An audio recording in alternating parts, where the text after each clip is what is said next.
Welcome back to TalksToGeeks.com. Justin here with Sean, and we are going to be doing now a spoiler of season 1 of Swarm, which is the new, Prime Video. I can't say Amazon Prime Video, by Donald Glover. And as always, Joe, who just didn't see our review of episode 1 and 2, I'll give you a quick synopsis. The series tells the story of Dre, a young woman who's obsessed with a fictional pop star whose aesthetics is very similar to the American singer Beyonce, with a fan base known as the Swarm, with Beyonce's fan base also known as the Beehive. The show is a deep, dark dive into Dre's life, her fandom, and how it takes her to dark, unexpected places. And this is going to be a full spoiler review, so we are going to be spoiling it. It is officially, the whole season is available on Prime Video, so you can check that out now. And now we can finally talk about the damn pretzels.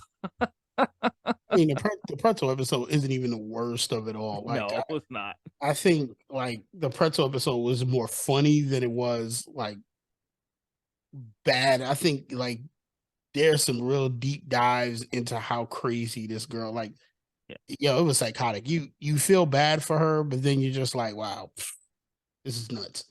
I've seen kinks before, but my God, when the dude was just like, can I just whip it out and pay you and just watch you eat this? I was just like, it wasn't even that he wanted to watch the pretzel. He was like, yo, can I just whip it out and look at you? And then she's eating the pretzel in front of him. He was like, yo, bite it hard. And she was like, no. And then my man, like the more abusive she was, the more dude was just getting off to it. And then like when the funniest part is like when he's finished and he falls back on the bed and the other stripper behind him was like, I knew that motherfucker was weird. She's like, I knew something was wrong with him. And I was like, yo, it was like right on time. As soon as he fell back in the background, she was standing there. She's like, yeah, I knew he was weird. Like, she was right.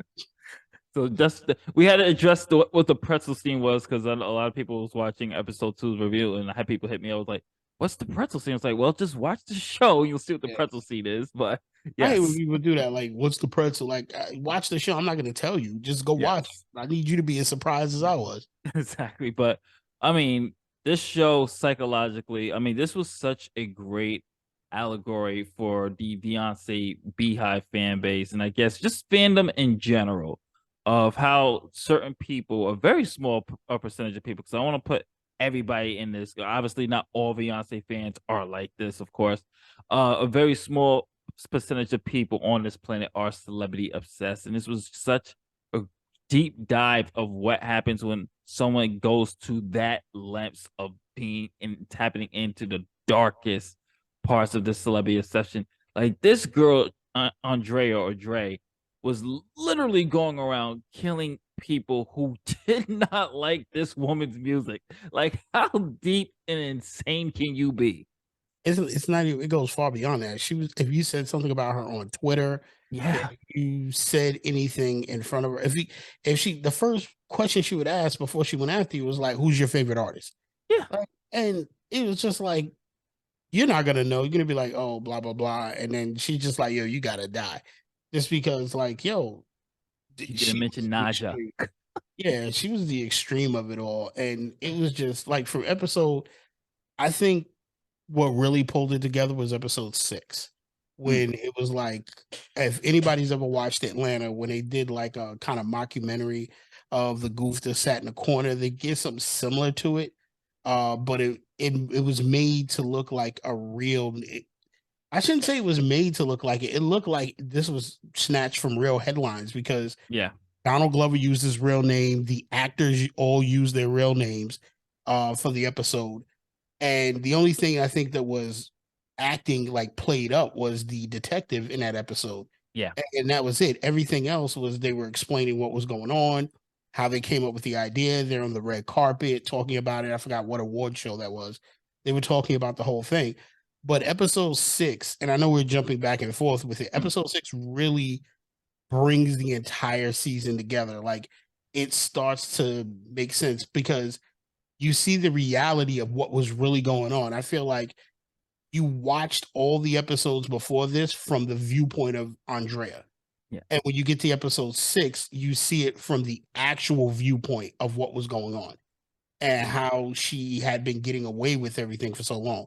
It was like the saddest thing was she got away with it because the police couldn't fathom that there was a black female serial killer. Yeah. That was the entire like they dismissed anything that pointed to this was a woman and she was crazy and she's starting on a path of a serial killer. They just dismissed it. Yeah. They found something else to be the reason why. Which I thought was pretty brilliant too. It's just the way, I mean, the kills in this and just the way she was easily just snaps was just like it was so brilliant. And like you were saying with episode 6, it's very similar to Atlanta with this mockumentary where we get to see in the puzzle pieces come together. And I know a lot of people were confused about this ending, and it was just like, just after doing some research, the producers and everybody was saying this ending's open to interpretation. This is such a psychological series? Did she actually meet her, or is this really all in her head when it comes to the part of her meeting Naja? So it's something that's really open, and then you can take it how you want. And you know what? I kind of like that. I mean, because throughout this entire series, it has just been a deep dive of this disturbed serial killer who is just really obsessed with this one particular person, and she will do nothing. Like there's nothing she won't do if just to defend the honor of the singer. And it's just such a great deep dive. Yeah, and I mean that wasn't the first. Like the ending wasn't the first time. Remember, there's an episode where they, and this is why I said it's a. We were looking at it through Drea's point of view. Mm, She's eating fruit. She goes to a after party, and she's eating fruit the entire time. She keeps biting deep into the fruit, and then all of a sudden you hear a scream. You hear somebody bit Naja, and you see her run out. So you're wondering, like, when the hell did she do that? The whole time she's been sitting here eating fruit or whatever exactly. the hell that was. So it looks like she just got close enough and just bit into her. And, that led into the next episode where it was an entire report of somebody trying to figure out who was the girl that bit Naja. Yeah. And you're like, she's hiding through everything. I mean, that's the only thing I think kind of blew over way too fast because nobody could figure out who she was. Yeah. And they just like touched on it for like half an episode and then it was over. Yeah. You know, It was just like, okay, time to go. It's like, okay, we gotta get to this reveal. We gotta get to this. We gotta get to the backstory of the girls, how she was adopted and everything else, and how the stabbing story when she was stabbing the girl during the sleepover. yeah, That was crazy. you know. But what's really crazy about it, seeing it from Dre's point of view, I'm also wondering at the end of episode 1 with the funeral, Hmm. was the dad really there? Yeah. Because when you get to episode 6, and like we said, this is a spoiler review. When you get to episode 6 and the detective is interviewing the mom, it appears that the father had been dead before the daughter Yeah. passed away. I could be wrong. I could be getting the timeline messed Oh, up. I think he passed after he tried to kill her with the shotgun. So after that, because that's when she moves to Atlanta. She runs, she's on a run, and then they Yeah. episode 6 they interviewed and it was like, oh, he passed away from prostate cancer. Yeah, but I'm wondering if the way they kind of made it seem was that the whole shotgun thing never happened. Yeah. Like it was just that he passed. That's why I said I have to rewatch it. And I will say to everybody, you're gonna rewatch this series. Yeah. I'm thinking the way she explained it, like I said, I could be wrong, and you can tell me if I'm wrong in the comments. The daughter passed, either the father passed away before the daughter, or the daughter he was sick. Then the daughter passes away, and then like the mother's left alone because it doesn't seem like the mother didn't bring up anything that happened that night, like the shotgun, the gun, him chasing her. It seemed like that was all in Drea's head. Yeah. Like she went to go see the mom, and the mom was like, "There's nothing I can do for you," and she just left. And but because she said, "There's nothing I can do for you," she dreamt up this whole thing with the father chasing her with a shotgun and blaming her because what it seems like is that she was never supposed to be there Yeah. because they said they gave her up. like after that incident when they were in high school, they gave her up. So Yeah. there's no way they grew up together. And it's also the fact that she's also suffers from heavy trauma Yeah. as well. So, people with trauma sometimes can do create certain disillusions. So this could be like one of those things of her trauma creating these type of scenarios in her head where she is basically, like you said, imagining being shot, being, chased. Because there's very moments in here where things are not what they see. And this is kind of like not putting combos, but kind of like the Joker trope. I'm not saying it was a trope, but it's kind of like with the Joker movie where at that ending you try to like you kind of wonder what's real or not because you can't They show trust the you the narrator. reality. Yeah, they show Yeah, you the reality of what happened, what he was seeing, and what the reality of it was. exactly. And I think that's what kind of gets you with this. If you really take a deep dive into this show, like was most of the episodes from Drea's point of view and her reality, because it seems like episode 6 kind of wraps things up where you saw it one way with her, but it didn't happen that way. Yeah. Only certain things stayed true, like the fact that she left the strippers there after they shot the guy. And even in episode 6, the person they had playing the guy that she went after looked nothing like the picture of the guy who Yeah. actually killed. And so is it that she saw each person as someone disgusting, or because the guy that she went after was tall. He's been in other TV shows on Showtime and a couple other things, but he's probably about 6'6", and he's really big. He's a very heavy set guy. Mm, And when you see him in the show, the picture they show you in reality is not. He's a slim, smaller guy, mm, like probably a little shorter. So what was she looking at? I mean, I will say in episode 4, was it episode 4 or episode 3, where I really thought she was gonna bite the bullet because he well overpowered her. And yeah. but I said, like, somehow I know these strippers are gonna walk in and Yeah. that's when they're gonna stop it. I was I think like, that's episode 2. That was it was 2. episode 2? That was 2. I thought it Yeah, was. because that's the one we watched. No, she got killed by the strippers. Killed him in 3. In 2, she wasn't dead. Was she stripping in 2? Yeah, she was. Yeah, because we watched. Yeah, we only Yes. watched. Yeah, it was 2 episodes. Yeah, okay. So she was stripping in 2. So That's the 2 episodes we reviewed. So yeah, that's the one with the stripper. yeah, it's because Paris Jackson was Yeah. in there. Okay, yeah. So you see how, like, it's so left up to your interpretation of how it is.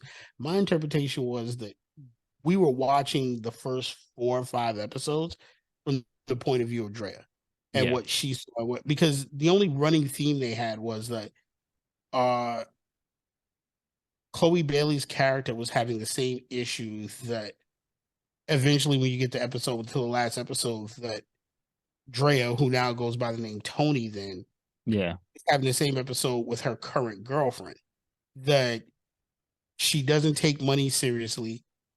She doesn't do what she's supposed to, and she will blow her entire life savings to get tickets To to Naja. go see Naja. And she does.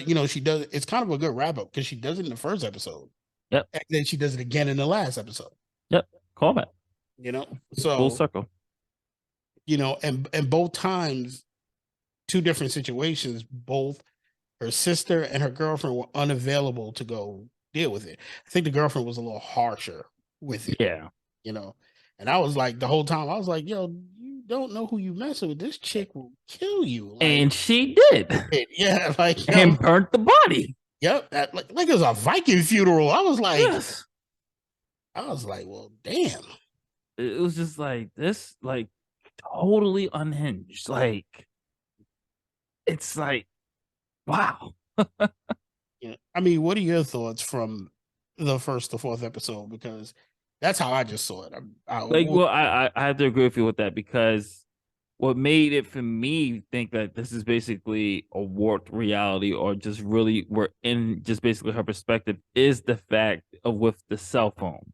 the cell phone is like a symbolism, was like that lifeline to the Marissa character, which is played by Cole Bailey and Chloe Bailey. And the fact that even when she tried to go to the store and she was just like, I need this phone turned back on. You don't understand. I need this phone turned back on. And the guy was like, this service has been off for a while. And Yeah, so good how are catch. you I getting didn't even notice messages for that. a Yeah, phone that's been off? So that was for my clothes. Like, okay, this is her warped perception reality. So she's been carrying a phone that has basically, my interpretation, hasn't been working for a couple of months or probably a year since this girl's death. And she's just been really having these illusions, and I think that they did a great job of just really kind of putting that into perspective. And then like when we get to 5, 6, and 7 and 8, things, the real perception, the real story starts to unravel. And they do a great balance of still balancing that her perspective and the what how it actually is. And I thought they did a great job with that. yeah. I kind of felt bad for the ticket scalper at the end because, like, when she went there, she was like, "I got a lot of money," and then he goes and he sits in the car, and I mean, she just jail style, like, stabbed him up in the car and took the Yeah. ticket, and I was like, "Holy shit!" And I mean, another thing with the reality warp was that how did she get the tickets? Yeah. Because there was no credit card. What name did she put on there? Because they could have looked up her tickets and got, you know, printed her tickets out Hmm. if they were lost. And I mean, that's definitely new technology because not to date myself back in the days, if you'd have lost your ticket, you would just asked out. There was It no definitely was. there was no looking your tickets up and then, especially with credit cards and everything else. But Or QR codes. yeah, so it was just crazy going back and forth the extreme, especially the last episode. Because you said episode 8. I was like, no, there was only 7 episodes. Yeah. Um, when you get to the very last episode, it's like the last 15, 20 minutes is just her completely unhinged. Like, and they allude to it in episode 6 that, like, when she finally gets unhinged, you see the reality of what happened and how they actually caught her. But when you in episode 7, you see how she viewed what happened to her. Hmm. She saw it as, hey, she not just stops on the stage and says, they want to hear you sing, like entertain them, like I'm welcoming you on the stage. And it's like, no, that's not what happened. Reality was she ran on stage, tried to stay up there, and then security had to drag her off and they locked her up. So, Yeah. it like It, this. Go ahead, because I was like, this this it, this was it, a deep show. Like, it's, and I know you hate the comparison what I'm about to make. It really kind of is like Perfect Blue with that particular main villain I with can the see that. character. Yeah, Yeah. I can Well, see that. who's, yeah, the like the spoilers for Perfect Blue, Ruby, who was obsessed with Mina, and she literally was trying, not, well, in this case she wasn't trying to become Naja, but it was that ending where she still sees herself on that stage, and it's the same way. I said this kind of is kind of like a Perfect Blue type of dynamic with this. But I also, with the ending, before we get out here, but the ending, I definitely love the ending because it is this war. I personally think, for my theory, is a warp perception. Like, she didn't make it on stage. Like, they tackled her ass, and like, you see a crazy person lunge to the stage, you're not gonna be like, oh no, come on, go, no, security, let him go. I don't think so, especially if the allegory is Beyonce. I do not think Beyonce knows. I'm like, oh, that's one of my crazy beehive people. Yeah, let them come on stage. She, I'm like, get them motherfuckers out of here immediately. Yeah, I mean, there's one thing before we go. We glanced over was Yeah. she actually kind of met somebody like kind of on that fringe a little bit. Mm. The guy she met, because remember she was in the elevator and she was gonna take the kettlebell and bash the girl whatever floor she got off on. Yeah. She sees the tour jacket and she goes to meet him and they have a conversation. So I'm just like, when he invited her in, I was like, something may be off with him. And then Yeah. you come to find out he had a terrible weight problem. He has problem with addiction. Like he had a food addiction. So in order to lose weight, he keeps his life in like one straight thing. He doesn't overdo carbs. He eats healthy constantly. He goes to the gym 4 days a week. And when he asked her if she wanted something to eat, she said yes. And he brings out healthy food. And she's like, I don't eat that. And then she brings out her junk food from her bag. And then he's like, I don't eat that, because that's when he explains everything about what happened to him. But there's a point where they sleep together. She gets up in the middle of the night, goes and grabs the junk food, and like she triggers his addiction because they all of a sudden she feeds him, he feeds her, and then they have sex after eating junk food. But the next morning he throws it up and then invites her to come to the club and come to the last day of the concert, gets her a ticket. And I think Naja didn't show up. Like Naja was supposed to be there, but something happened and she had to cancel out. And then what ended up happening was she puts him in that freezer, right? Yeah, because he says it's an after party. And he says, I don't really want to go. And then she pushes him in the freezer. But what was really crazy was she left him with his addiction. Because remember, when she pushed him in, he turned around and it was that giant cake there. Yeah. And he was just staring at it. Like he didn't even care that he was locked in the freezer right now. He was just like, oh fuck.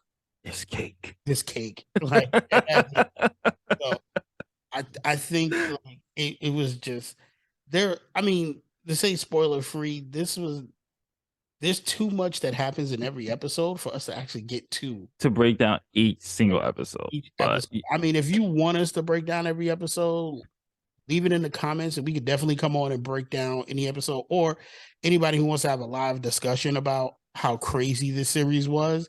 We're open to that too. That I'd love to know what everybody else thinks about how Swarm went. I've got different perspectives from friends. Some people liked it. A lot of people that I talked to were like, yo, this is a great and crazy season. Like, you know, Donald Glover did it again. I'm wondering what he's gonna do, because now that he's done this and then Atlanta is over, like what's next on the menu for him? Yeah. That's the way the way the story was shaped, the way everything paced, the film, some photography, the music was on point, the allegory, like, you know, and just the theme, like we've been touching all about, it's just that celebrity obsession. And it's also refreshing to see, and I think what, you know, I've seen in the interviews with Donald Glover and the people behind it, they wanted to showcase Black people being able to do a particular genre like this that you don't really see us doing these type of screens, which is like how many Black female serial killers have you seen on TV right now? Oh, they touch about, you know, mental health throughout. Exactly. I mean, Drea wasn't the only one who had issues throughout the entire every episode. Character met somebody who had a mental issue. Every single female character had some type of demon that they were wrestling with. Yeah, even the male characters, you found out there was something up with them. They weren't just on the straight and narrow. They were just, you know, they had whatever obsession, whatever quirks they had. It was just too well done for this to be like, you know, I think this is a one-off season, because I can't see them bringing something else. I can see them bringing him coming up with another story. Something that affects people in general, but especially the Black community. I can see him bring up another story with that. So if I had any ideas, I'd love to see him do a story on the red pill, blue pill thing, you know, Bennett women and the sexes, you know, modern women versus traditional man, or traditional women, and, you know, everything else. So I'd love to see a series on that. I mean, Donald, if you ever catch this and you see it, that would be next great thing to do on there. But that was hilarious, actually. I can see it now. Yeah, we'll see what happens. Too many people, like, you know, the allegory for Kevin Samuels, that's going to trigger a lot of people out there. Or Andrew Tate, for that matter. But yeah, so we're gonna wrap this spoiler review. Comment below, let us know what you thought about Swarm. Thank you for visiting us here at talksofgeeks.com. If you're watching this on YouTube, don't forget to like, share, subscribe, hit that notification bell. We are close to 1,000, so thank you for all your support, and we'll be back with more content, more reviews, and more podcasting as well. Thank you, and keep it locked here at talksofgeeks.com. Later days, we'll catch you on the next one. Peace. Later, fans.